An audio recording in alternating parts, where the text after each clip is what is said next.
Mga pare, boss, maabala lang kita. So, matanong lang kita, anong lifestyle mo?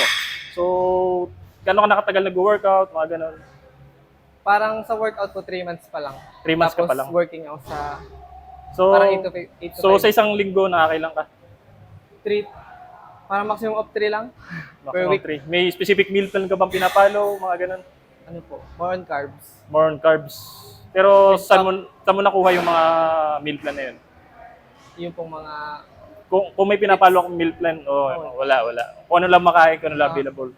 So, sakto, Brad, tulungan na kita. Baka makatulong. So, tayo ka dito, sir. So, kunin ko muna yung details ni brother. Okay. So, age mo is 26 po. 26. Weight mo is 55, 55. Height mo is 5'4".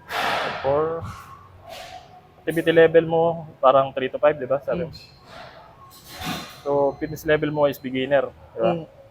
Ito, goal mong katawan, nakalagay dito. Marami dito. May mga option. Bulking. Bulk. Okay. Update natin. So, yun na. Magja-generate siya ng workout based sa stats mo. So, tingnan natin kung ano yun. So, yung workout mo is ito. Monday to Sunday, nakasalansan na yung workout mo. Including rest day. Saturday and rest day mo nakalagay dito. So, siya nang nag-split ng workout para sa'yo. Saka pag ayaw mo niyang batch na yan, pwede mo palitan ng bago. Okay. So, yan. So, since Tuesday ngayon, leg and core nakalagay dito. So, tingnan natin. So, unang routine mo is goblet squat since legs.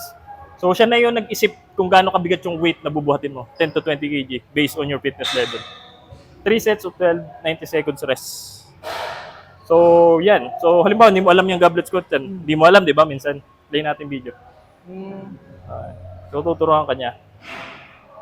So, yan. Kompleto na pala. Kompleto na. So, yan. So, ito. Halimbawa, magpapahinga ka. Okay, meron siyang rest timer. 90 seconds. Tutunog yan after ng set mo. So, tira uli. So, ayaw mo niyang exercise na yan. Pwede mo palitan.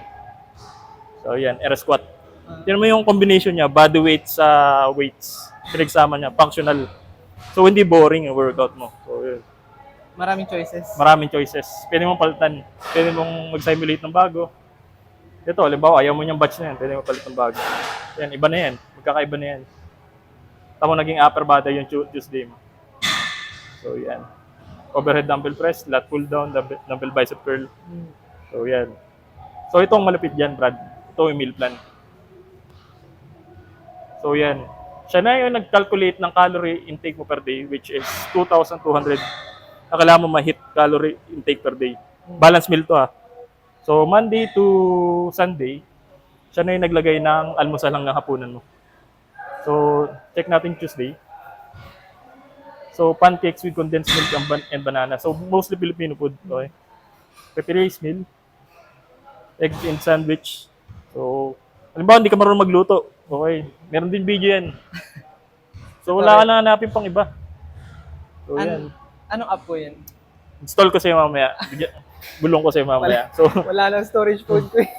hindi to mawala to sa, hindi to mabigat. Lunch, dinner. So yan, nakalagay na. Ingredients, instruction. Wala ka nang hanapin pang iba. So itong napakalupit na tanong, how's the app? Ganun lang? Wala pang tanong eh. Wala kang tanong. Malinaw naman. Gets na gets. So sa mga hindi pa nakaka-gets dyan, install nyo na lang. So yun lang, bye.